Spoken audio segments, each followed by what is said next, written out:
Olá, como você está? Então, hoje nós vamos responder questões sobre anemia por deficiência de ferro, resolver questão não, perdão, é o hábito. Temos muitos vídeos sobre resolução de questões. Hoje a gente vai realmente discutir teoricamente, tá? Sobre o assunto. Se você tiver sugestões de outros temas ou dúvidas, deixa aqui embaixo, por favor, que se eu ver, eu prometo que eu te respondo. Então, se inscreve também, deixa o like, vamos lá. Olha só, então, primeira coisa, definição. E eu quero que você associe a anemia à hemoglobina baixa, porque várias pessoas associam a redução de plaqueta, outro tipo de redução de outras células, é hemoglobina baixa, tá? E aí os valores de referência eles podem variar, não só entre gênero, como também em algumas condições, por exemplo, mulheres grávidas, que a gente pode considerar uma anemia, uma redução menor do que 11 gramas por decilitro da hemoglobina, tá? E esse valor até pode variar a depender do trimestre da gravidez, inclusive, podendo ser algumas vezes menor do que 10,5 para ser considerada anemia, tá? Principalmente no segundo trimestre, salvo engano, mas no primeiro e no último a gente pensa uma redução de 11, tá? Mas no geral, população geral, olha a redução para homens, a referência de 14 a 18, para mulheres de 12 a 16. Beleza? Então essa é a definição, tá? Sem problemas, não tem o que complicar não. Vamos lá.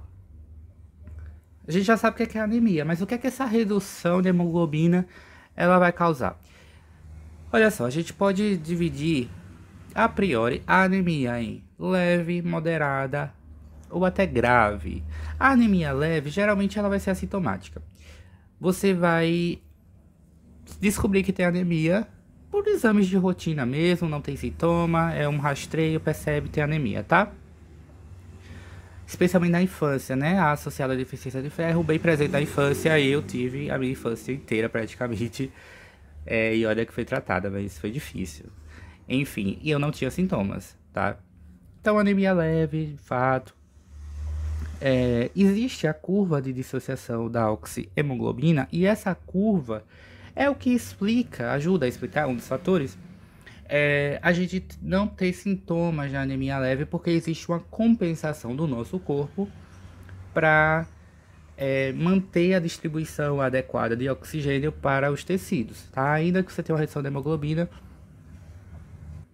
ocorre uma distribuição adequada. Provavelmente em algum momento da sua vida você vai ver uma curva dessa. Eu não trouxe aqui o gráfico, mas eu vou tentar desenhar para você, até porque não é o objetivo central dessa aula. Então, não vou discutir muito contigo não. Mas, só para te deixar a par, veja. Essa seria... Aqui a gente tem pressão de O2. E aqui a gente tem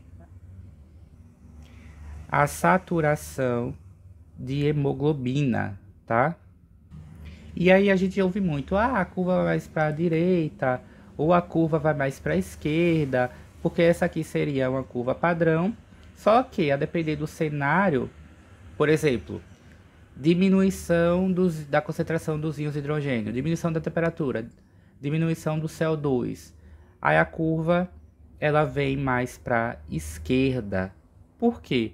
Porque nesse cenário, vamos pensar nesse cenário, levando em conta uma diminuição do CO2. Se você tem uma diminuição do CO2, então você não precisa liberar muito oxigênio, sabe, para os tecidos, porque tem pouco CO2. Dessa maneira, a afinidade do oxigênio com a hemoglobina é maior, então ela não larga. Agora, aqui ocorre um aumento de CO2, por exemplo. Aí a curva vem mais para a direita. Por quê? Para a direita, ó. Por quê? Porque tem muito CO2, então a gente está precisando de O2 nos tecidos. Então a hemoglobina vai soltar mais esse O2, tá? Então é mais ou menos isso. Então você vê que isso é dinâmico. Logo, isso é um dos mecanismos que garantem que a gente tenha um suprimento adequado de O2. Tá? Então, geralmente a anemia leve é assintomática. Agora, na moderada, esse mecanismo já não consegue dar muito conta, não. Pior na grave. E aí você vai ter, de fato, fadiga, perda de energia, dispneia. Não confunda dispneia com fadiga. Fadiga é realmente a percepção da diminuição da energia, enquanto dispneia é aquele esforço especialmente aos esforços, que se relaciona com a falta de ar, sabe? Você fez um esforço muito grande, correu 10 quilômetros em 5 minutos. Um exemplo, assim, esdrúxulo só pra você entender. E aí você fica, sabe? Com dificuldade de respirar, muito por conta desse cansaço, entende? Então isso tá mais relacionado à dispneia. E taquicardia, cara, isso aqui é clássico. Já peguei uma senhorinha no ambulatório que ela não tinha sintomas de anemia, não tinha fadiga, não tinha perda de energia. Quer dizer, ela reclamava um pouquinho assim, de fadiga. Mas veja, ela tinha taquipneia. E aí quando a gente foi ver a hemoglobina dela, tava em 8. Ela foi encaminhada para o hospital. Muito baixa, tá? Então taquicardia é sintoma, né? O coração tá tentando não dar conta porque é como se os tecidos estivessem sinalizando, não tá chegando ao 2, aí o coração, vamos bombear aqui, chega a seguir desse lugar, tá? Tipo isso. Quando a anemia ela se desenvolve lentamente, ocorrem alterações do débito cardíaco e fluxo sanguíneo regional, porque aí o corpo vai se adaptando. Se a anemia estiver vindo bem devagarzinho, o corpo vai se adaptando, aí o fluxo sanguíneo ele se direciona com maior intensidade para os órgãos vitais e aí ele diminui em outras áreas que por própria natureza do órgão já tem uma oxigenação maior. Exemplo, a gente pode pensar em rim, fígado e pele. Ou seja, isso ajuda a explicar por que a gente tem uma palidez quando tem anemia. Eu lembro que, como eu te falei, eu tinha anemia quando era criança, e aí uma coisa que os médicos faziam era puxar minha pálpebra e olhar minha mucosa ocular e ver se estava pálida. E uma vez uma médica viu que estava pálida e disse, ele tem anemia. Eu achei um pouco, mesmo criança, eu achei como assim, né? Eu acho que precisa de mais. De fato, né? Não é muito sensível isso não, mas é característico, tá? Uma anemia mais moderada, a gente pode pensar assim, nisso. E a anemia crônica, aí a gente já tem, como eu já te expliquei, a curva, né, de associação, um deslocamento para a direita, tá? E aí você já deve entender por quê, né? Tem um aumento do CO2 quando a gente tá falando na direita, né? A gente precisa desse oxigênio sendo liberado mais facilmente da hemoglobina indo para os tecidos, tá? E essa também eu já expliquei para tu, me adiantei, tá?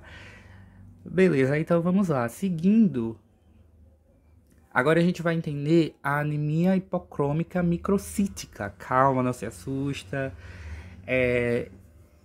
Esse nome feio aqui, ou bonito pra você, a beleza é relativa, é como se fosse um guarda-chuva, cara. E dentro desse guarda-chuva tem algumas coisas, e dentro dessas coisas tem a anemia ferropriva, que é a anemia por deficiência de ferro, mas existem outros tipos de anemia que cursam também, que são características da anemia hipocrômica microcítica, que estão dentro desse guarda-chuva. A gente vai ver, tá, isso ainda nessa aula. Enfim, mas a anemia por deficiência de ferro é causa central. Beleza? Mas tem outras causas, como eu tinha te falado. Então vamos ver logo, ó. A anemia da doença crônica, talassemia, enfim, eu vou destrinchar cada uma. Mas antes, vamos para a definição, né? Vamos organizar isso aqui e pensar na definição, o que é cada um. Veja só. Microcítico, micro, remete aqui a pequeno, né? Algo pequeno. O que é que tá pequeno? As hemácias. Por que hemácia, cara? Porque a gente tá falando de anemia. Anemia é o quê? Redução de hemácia. Mas a gente tá falando de redução de número, tá? Na definição de anemia. Aqui existe uma redução microcítico de respeito ao tamanho que tá menor. Por quê? Porque existe uma deficiência na matéria-prima da hemoglobina que compõe a hemácia, que é o ferro. Então, essa hemácia vai ficar menorzinha, sabe? Microcítico. Mas microcítico pode ser ocasionado por outras questões, mas aqui a gente tá falando especificamente da deficiência da matéria-prima por ferro, tá? Hipocrômica cromo, você tem que lembrar de cor. Hipo, redução da cor. Hemácia não é amarelinha? É glóbulo vermelho, né? Beleza. Só que o que compõe essa cor amarelinha da hemácia é muito em parte da hemoglobina. A hemoglobina que é composta por ferro. Se não temos ferro, a hemoglobina não está no seu estado normal e aí ela fica descolorida, tá? Então é isso. Então eu associei muito a anemia por deficiência de ferro, né? Só que outros tipos de doenças podem provocar esse aspecto microcítico e hipocrômico das hemácias. Então, como eu já falei, a anemia de doença crônica, talassemia, sideroblástica, intoxicação por chumbo, gastrite autoimune. Por que gastrite? Porque é uma lesão da mucosa, então pode haver perda de sangue. Essas são as causas, por enquanto eu só trouxe as causas. Mais à frente no slide a gente vai destrinchar elas no momento mais adequado, quando a gente estiver falando de diagnóstico diferencial. Por enquanto eu quero que você saiba ter esse panorama de que existem outras causas além da anemia por deficiência de ferro, tá? E que a anemia hipocrômica microcítica é um guarda-chuva, tá certo? Beleza. Perceba que eu tô seguindo uma linha de raciocínio com você, tá? Então, pega a minha linha e segue, cara. Não se perde dela, não. E nem tropece nela. Vamos lá. Para entender, especialmente a anemia por deficiência de ferro, que é o tema central desse vídeo, é muito importante que a gente entenda o metabolismo do ferro. Por que cai em prova? Sim, mas eu quero que você entenda especialmente porque para a vida prática é importante e é muito importante para a gente ter uma noção dos exames que a gente pede na anemia e exames para diagnóstico diferencial também. E para você não decorar, porque se você for decorar aquilo, sabe, você não merece isso, né? Você não merece passar por isso. Então, se você entender, cara, eu não tenho nada daquilo decorado, eu só entendo, tá? E aí, enfim, por isso que é importante. Vamos lá, metabolismo do ferro. Primeiro eu quero que você entenda que os tecidos precisam de ferro. Por quê? Porque é o ferro que transporta o oxigênio. Ele ajuda na ligação do oxigênio lá na hemoglobina. E aí a hemácia consegue transportar esse oxigênio e levar o oxigênio para os tecidos. Então você já viu que ferro é importante. Mas o ferro livre, o ferro propriamente dito, o íon ferro livre, ele é tóxico.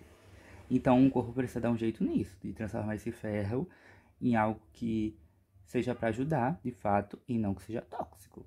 Tá? Então você entendeu a importância do metabolismo do ferro? Olha que massa, velho. Você precisa de uma coisa, só que ela no seu estado bruto, vamos colocar assim, é tóxica. Então vamos transformar em algo que não é tóxico. E que ajude a gente. Massa, né? Então vamos entender. Só que perceba também que sem ferro nos tecidos, não há transporte de elétrons. Porque ele é importante, tem ferro na mitocôndria também. Lembra lá da respiração celular e tal, que produz energia? Beleza. Sem ferro a gente não tem metabolismo energético. E isso ajuda a entender por que da fadiga, a falta de energia na anemia. Tudo se encaixa, tudo tem que se encaixar. É ciência, tá? E é lindo. E se você não tem ferro nas células eritroides, que são precursoras de hemácias, então você não tem síntese adequada da hemoglobina, tá? E aí você não tem transporte de oxigênio. Perfeito? Beleza. Eu vou explicar o metabolismo do ferro só usando essa imagem aqui. Vamos lá. Eu quero que você se atente que a maior parte do ferro que entra no nosso corpo, ele vem da alimentação, tá? Ele pode vir de outras vias também. Uma injeção medicinal contém ferro. O próprio sulfato ferroso famoso, que eu tomei muito na minha infância, horrível, deixa o dente pretinho, tinha pelo menos essa impressão. Tá, então é assim que você adquire ferro. Mas também pode ser por transfusão de hemácia, tá? Transfusão sanguínea, né? Vem hemácia e tal, tem ferro. Então assim o ferro chega no nosso corpo. Mas para o metabolismo a gente vai usar a via clássica, que é, preste atenção, é a via enteral, é a via da alimentação. O ferro, na sua grande parte, é absorvido lá no duodeno. E na porção, ali na porção proximal mesmo do intestino delgado, tá? Aí ele é bem absorvido no duodeno, beleza, ali. Ali é o nosso ponto de partida. No próximo slide, a gente vai entender como que esse ferro vai parar no sangue. Mas, eu vou primeiro para o que é primordial, que é entender essa imagem aqui, tá? Que tá no livro clássico, o Medicina Interna, tá? Então, quando o ferro vai parar no sangue, a gente vai entender como, mas nesse momento, o ferro já está no sangue. Ele é carreado pelo sangue, pela transferrina. Como é que eu vou lembrar? Porque tem outros nomezinhos que parecem ferritina, ferro não sei o que lá, ferroso, enfim. Como é que eu vou lembrar que a transferrina é a que transporta o ferro?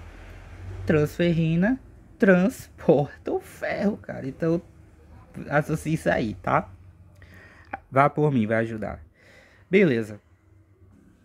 Aí ele transporta para onde? A transferrina transporta para onde? Especialmente transporta para a medula. Para a medula eritroide, porque é lá que as hemácias bonitinhas são formadas, que a hemoglobina está sendo formada, sai da medula. Então a transferrina, perdão, leva o ferro para a medula, tá? Para efeito de prova, só se atentar a umas coisas. Por exemplo, a renovação do ferro que está ligado à transferrina dura de 60 a 90 minutos, tá? Esse valor pode ser maior, pode ser menor, tá dentro dessa faixa, por quê? Porque depende de alguns fatores, tipo a concentração de ferro que a gente já tem, as reservas de ferro que a gente já tem no nosso corpo, tá? Enfim. E também pela atividade dessa medula, o quanto que ela está produzindo hemácia. Se ela está produzindo demais, então precisa de mais ferro chegando pela transferrina e transferrina soltando esse ferro e deixando aí nessa medula, tá? Então você já sabe que se a eritropoiese, que é esse processo, né, de formação de eritrócitos, ou seja, glóbulo vermelho, hemácia, enfim, se ele está suprimido, se ele está diminuído, o nível plasmático de ferro aumenta, tá? Veja que é tudo questão de lógica, eu não quero que você decore nada disso, mas tudo isso vai te ajudar. Ou seja, a prolongação de meia-vida aumenta, né? Desse ferro ligado à transferrina, que está transportando ele. Beleza, veja só. Aí a transferrina chegou finalmente lá na medula eritroide. Só que como é que ele vai deixar esse ferro nessa medula? Na medula existem receptores, obviamente, né? Precisamos de receptores. São receptores de transferrina. Vou colocar aqui para você, vou apagar isso aqui. Então, na medula, receptores de transferrina. Eles vão receber o ferro. Aí tá beleza. O complexo transferrina que está transportando o ferro o complexo, vamos colocar assim, ferro transferrina, esse complexo ele interage com esse receptor e faz com que esse complexo seja internalizado. E dentro das células lá na medula, ele vai parar num endossomo ácido, ou seja, um pH diminuído, um ambiente de pH diminuído. E isso faz com que esse ambiente faz com que o ferro fique disponível.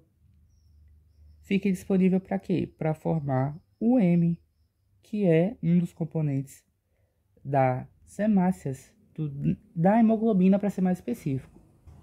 Aí ficou, lembra que era complexo ferro-transferrina e tinha um receptor junto, que interagiu, lembra? Ele interagiu. Aí ficou só transferrina e receptor. Aí eles voltam para a superfície da membrana para poder agir de novo e esse ciclo acontecer de novo, tá? E aí o receptor de transferrina, ele vai se fixar de novo na membrana, como a gente falou, na superfície. Só que, quando isso acontece, tem uma certa quantidade dessa proteína receptora de transferrina que pode ser liberada na circulação. E aí, algumas vezes, a gente pode fazer até a medida dela. Vou deixar esse spoiler aí pra você, isso é importante saber. Tá vendo que é importante ter esse metabolismo?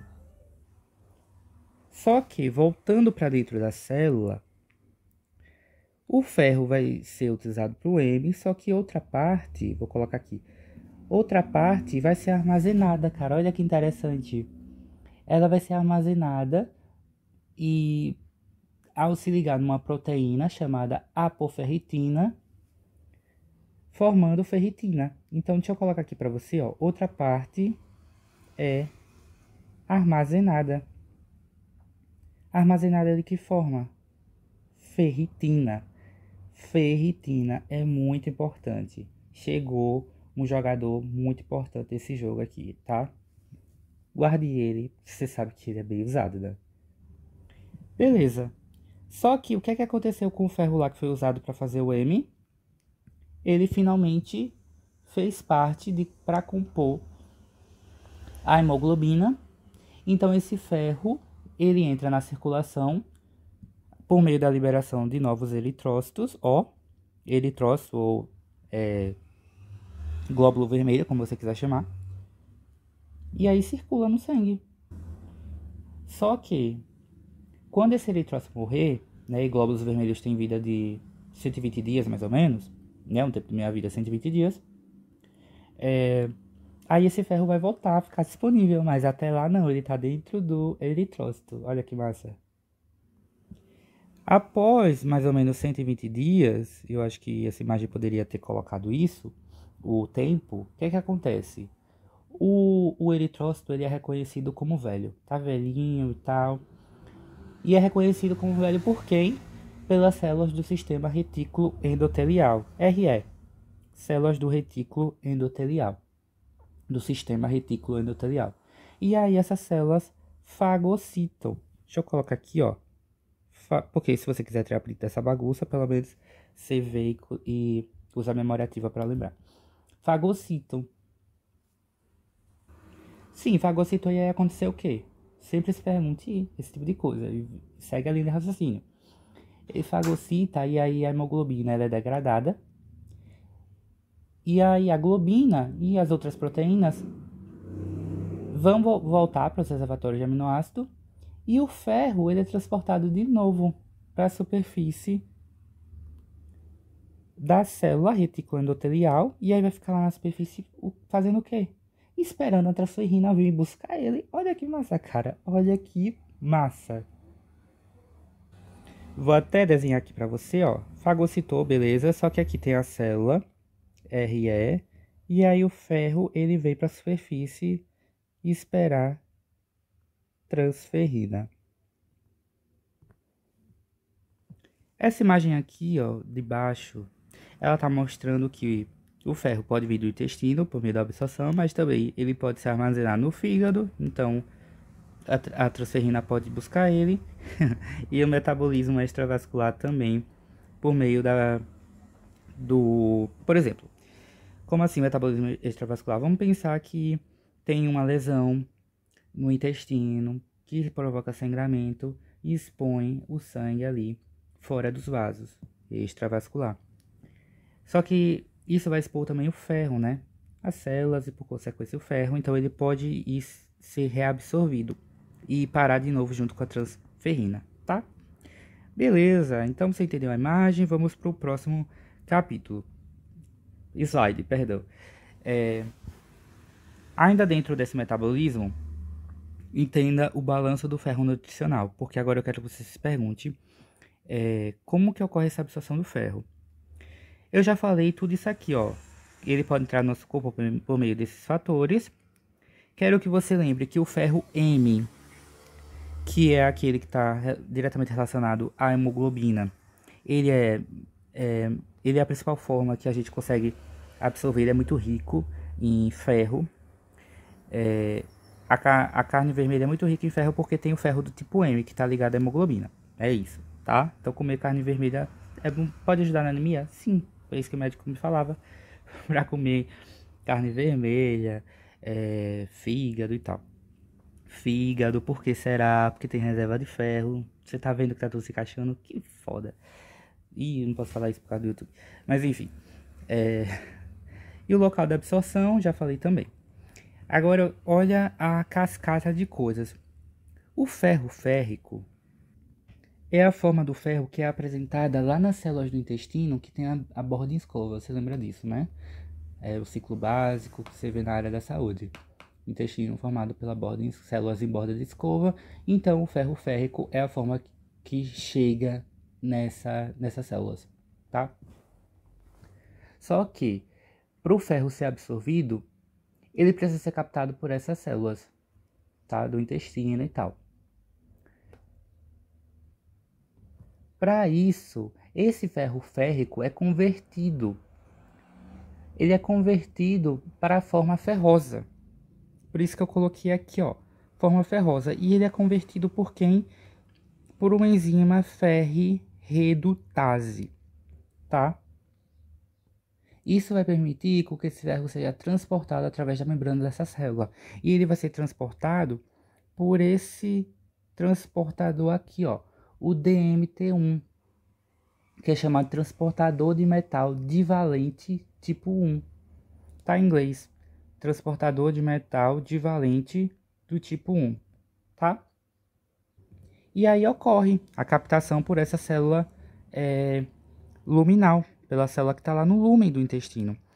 E aí duas coisas podem acontecer nesse momento. Ou o ferro ele é armazenado como ferritina, ou ele é entregue à transferrina, que faz o transporte do ferro. Se ele for entregue à transferrina, saiba que isso aconteceu porque existe a ferroportina, que é a porteira desse ferro, para ele passar para a transferrina, tá? Só que veja, para ele ser transportado pela transferrina, o ferro ele é oxidado novamente pela efaestina, tá? E eu quero que você se ligue a outra coisa. Eu disse que a ferroportina é a porteira que vai fazer com que esse ferro possa passar e se ligar à transferrina. Isso é regulado pela epsidina. É um regulador desse processo. E é negativamente regulado. Ou seja, quanto mais epsidina você tiver, menos a ferroportina age. Beleza? Daqui era isso que eu queria que você soubesse, então vamos seguir. E só terminar de falar alguns detalhes que eu já acabei dando spoiler. Então, na deficiência de ferro, você tem pouco ferro, a atividade da epsidina é reduzida. Por quê? Porque ela faz com que a porteira diminua a sua atividade. Se você tem pouca epsidina, a porteira vai se abrir muito e o ferro vai passar. Isso é importante porque você está com deficiência de ferro. E só para nível de prova mesmo, e é bom saber, não existe via excretora que seja oficial para o ferro. Então a gente acaba perdendo por vias não oficiais, com perda sanguínea, como eu já falei, de sangramentos, e perda por célula epitelial, tá? A gente vai perdendo aquelas células, essas células têm ferro, né? Elas precisam de energia e tal, elas têm ferro. Só que se a gente perde elas, seja por descamação do epitélio, que a gente pode pensar o epitélio do sistema urogenital, epitélio do intestino e tal, por exemplo. Se a gente está perdendo essas células epiteliais, o ferro está indo embora, tá? Vamos seguir? Chegou uma parte muito legal, que é o diagnóstico diferencial da anemia por deficiência de ferro. Antes, eu quero que você saiba que, quando a gente fala na anemia por deficiência de ferro, eu quero que você saiba que ela é a última etapa numa cascata de coisas. Por quê? Primeiro, se você tem deficiência de ferro, isso vai começar com os estoques sendo usados. Então você não vai ter sintoma ali porque não tem mais ferro circulando. Só que tem ferro que o corpo se prepara para isso, ele armazena, né? Só que aí esse estoque vai acabar. Estoque acabou. Aí isso vai acarretar numa eritropoiese deficiente em ferro. Que isso vai fazer com que não tem matéria-prima, então a hemoglobina não sendo produzida como deveria, as hemácias não estão sendo produzidas como deveriam.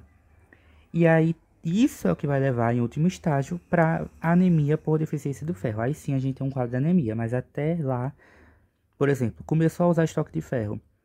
Ah, não tem ferro circulando o suficiente, a gente está em carência de ferro, mas ainda tem no estoque. Então você ainda não tem anemia. A anemia é a última etapa, beleza? Isso é muito importante ficar em prova, tá? Sabendo disso, vamos pensar um pouquinho no diagnóstico diferencial. Eu trouxe algumas causas e eu vou começar falando pela anemia de doença crônica. Por quê? A anemia, doenças crônicas no geral, elas podem provocar anemia, tá? São muito frequentes de acontecer em pacientes hospitalizados, então é onde ela mais vai acontecer, não é na população geral, é mais em hospitalizados, e aí a característica é a hemoglobina fica entre 9 e 11, as situações em que ela fica ainda mais baixa, acredite, 9 e 11, o caso da anemia doença crônica, geralmente, e aí geralmente ela também é assintomática ou oligossintomática. Era o caso da senhora que eu te falei que atendi. Ela tinha uma anemia bem expressiva e tinha doenças crônicas relacionadas. Provavelmente havia uma ligação, tá? A anemia é caracterizada por ser normocrômica e normocítica, ou seja, a cor continua coloradinha, bonitinha, normal, e o tamanho também das hemácias, só que ela pode cursar com micro e hipo, que é característica da anemia por deficiência de ferro, e aí a gente tem dificuldade, né, porque aí ela tá com a característica igual das hemácias, né, por isso que ela entra no diagnóstico diferencial, a gente precisa pensar nessa possibilidade. Ela ocorre porque há elevados níveis de citocinas, afinal, claro, você tem uma doença crônica, e isso interfere no metabolismo do ferro. Qual é a outra característica que é interessante? O ferro sérico, ele está diminuído. E a saturação transferrina também. O que é a transferrina mesmo? Transporta o ferro. Saturação, ou seja, a saturação está diminuída, tem pouco ferro sendo transportado pela transferrina. Tá? É característica. Só que a ferritina, ela pode estar normal ou aumentada. Ferritina é as reservas de ferro. Só que por que a ferritina pode estar aumentada? Porque é marcador inflamatório. A ferritina também serve de marcador inflamatório. Se você tem citocinas por uma doença crônica, você tem inflamação. Então, é esperado que a ferritina também cresça. Aí, esse é um diferencial para você ajudar a pensar, será que é uma anemia por deficiência de ferro ou será que é uma anemia por doença crônica? Pensa na ferritina, ela pode te ajudar. Tá? Ela pode dar normal ou até aumentada. E aí você pensa, não, ferritina é um marcador inflamatório. Pode ser que realmente seja por doença crônica, mas só ela não é suficiente não, tá? Por favor. Vamos pro próximo? Ainda pensando na doença crônica, eu quero que você preste atenção em outras coisas. A gente já conversou sobre a transferrina. A transferrina ela tem o seu receptor para conseguir se ligar com o ferro, né? Reconhecer o ferro e se ligar. Aí preste atenção que para diferenciar a anemia da doença crônica da ferropriva, da deficiência de ferro, a gente pode usar a medida desse receptor. Porque imagine, se você tem pouco ferro, que é o caso da ferropriva, então a quantidade de receptor aumenta, porque ele quer desesperadamente ferro. Então a célula aumenta, mete mais receptor aí. Então vai aumentar. Só que se for por doença crônica, a questão não é a falta de ferro. Então o nível do receptor não vai estar aumentado, entende? Outra forma de diferenciar é fazer a coloração do mielograma para ferro. Só que é um método mais invasivo. Então a gente tenta ir para um laboratório mesmo, sabe? Beleza. E aí eu já tinha falado da ferritina sérica, que é o estoque de ferro. E eu já tinha falado que ele é útil, pode ajudar muito a diferenciar a anemia da doença crônica da por deficiência de ferro. Como? Se você tiver ferritina maior do que 100 nanogramas por mililitro, você praticamente pode descartar a possibilidade de ser por deficiência de ferro, porque você tem estoque. Se você tem muito estoque, então você não está precisando usar esse estoque. Então, se maior, eu vou colocar aqui, ó, descarta entre aspas, né? Porque sim, não é só isso, não é tão simples assim. Mas você pode, pelo menos para as provas, já parar de pensar numa anemia por deficiência de ferro, tá? Por deficiência de ferro. Só que, se tiver ali menor do que 15 de estoque, cara, aí você já pode pensar, tá? Pode pensar em anemia por deficiência de ferro. Beleza? Vamos para a próxima. Outro diagnóstico diferencial é a anemia sideroblástica. Eu não vou entrar muito em detalhes porque tem vídeo no canal aqui sobre essa anemia, tá? Então, ela é caracterizada por sideroblastos em anel, lá na medula óssea, e uma biossíntese do famoso M que está prejudicada, tá? A anemia é hipocrômica, tem hiperferremia e tem insaturação da transferrina, além de acúmulo de ferro lá na medula, tá? É uma transmissão, geralmente, não todos os casos, mas a maioria é hereditária, ligada ao cromossomo X. Os sintomas de anemia são de moderada a grave, geralmente aparecendo na infância. E basofilia é uma característica, microcitose também, hipocremia, tá? Como eu já tinha colocado aqui, né? Beleza. Vamos seguir. Intoxicação por chumbo aparece muito na literatura. Hoje em dia já não é tão comum, mas eu não vou falar o nome da síndrome, porque o YouTube pode interpretar errado. Mas essa síndrome aqui, esse quadro, ele é característico por pessoas, especialmente crianças, comerem objetos que não são para comer. Por exemplo, tinta. Tinta de parede. Tinta de parede, de pintar mesmo, casa, tem chumbo. E aí você se contamina por chumbo. Se não for assim, pode ser pela contaminação ambiental, especialmente por peixes, né? Porque o chumbo pode acabar nos rios e tal. O quadro é característico do abdominal, aí isso já não é muito característico de anemia, né? Então já pode ajudar a diferenciar. Vômito, anorexia, diarreia, sintomas neurológicos, mas ela cursa realmente como uma anemia, que é hipocrômica e microcítica, assim como a do deficiente de ferro. Por isso que entra como diagnóstico diferencial. Só que aqui, ó, para o diagnóstico você faz uma concentração corpórea de chumbo. E aí, se estiver alta, você identifica uma intoxicação, tá? Isso é importante porque pode chegar para você só um hemograma.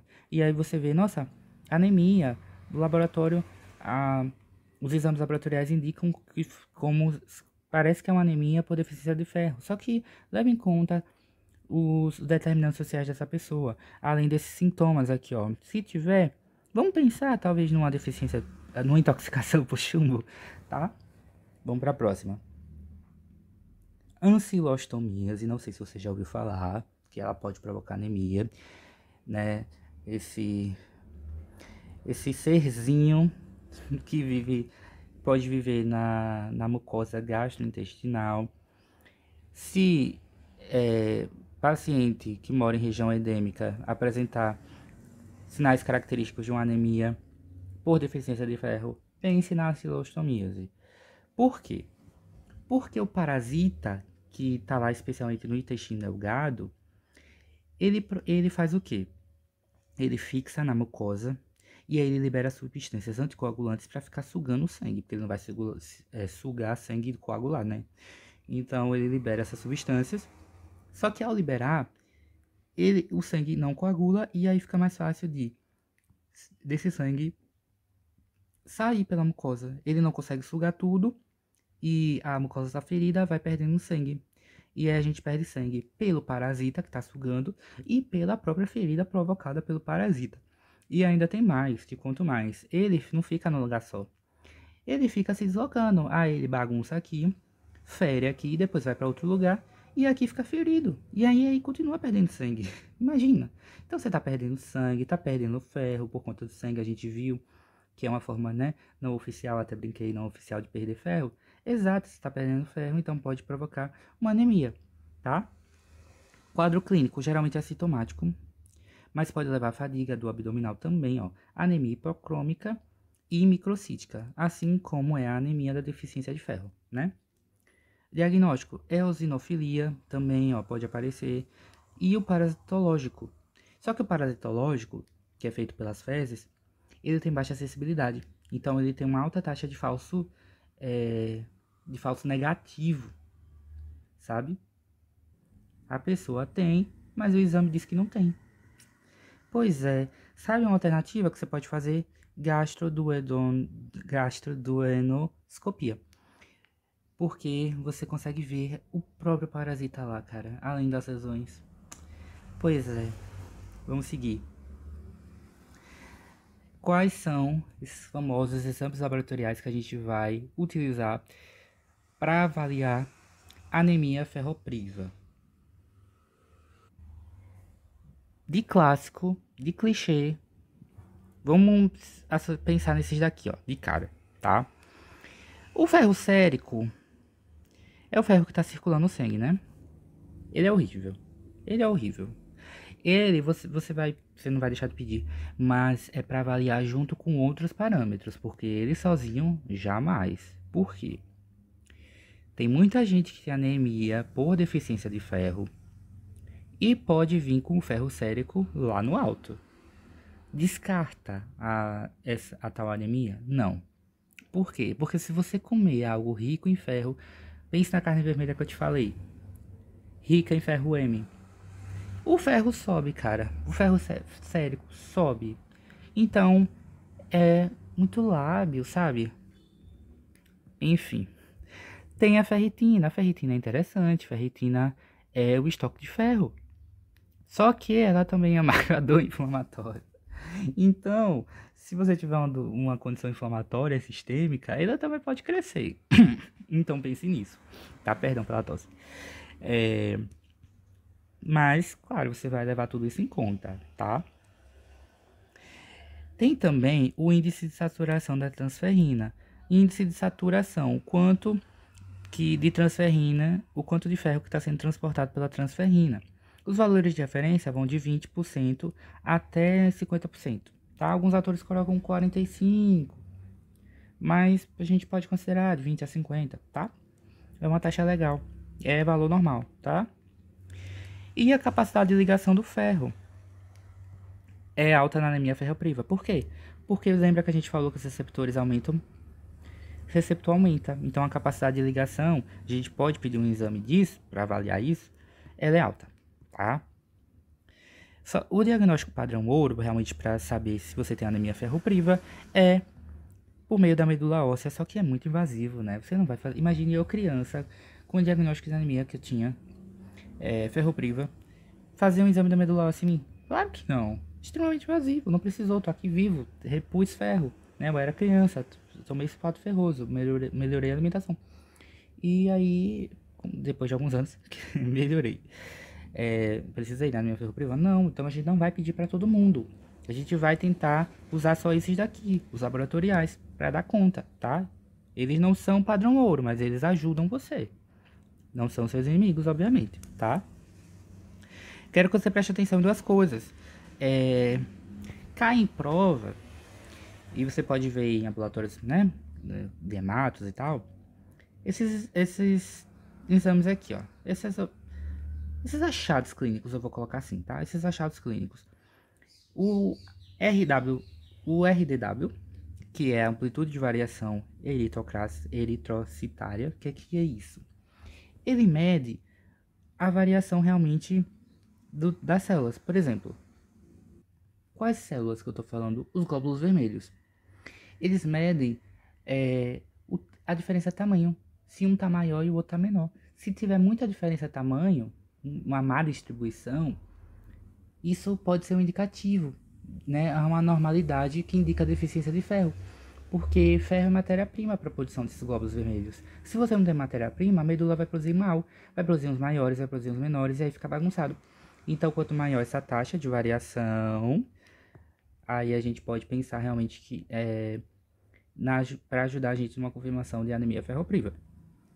Outro parâmetro são os reticulócitos, que são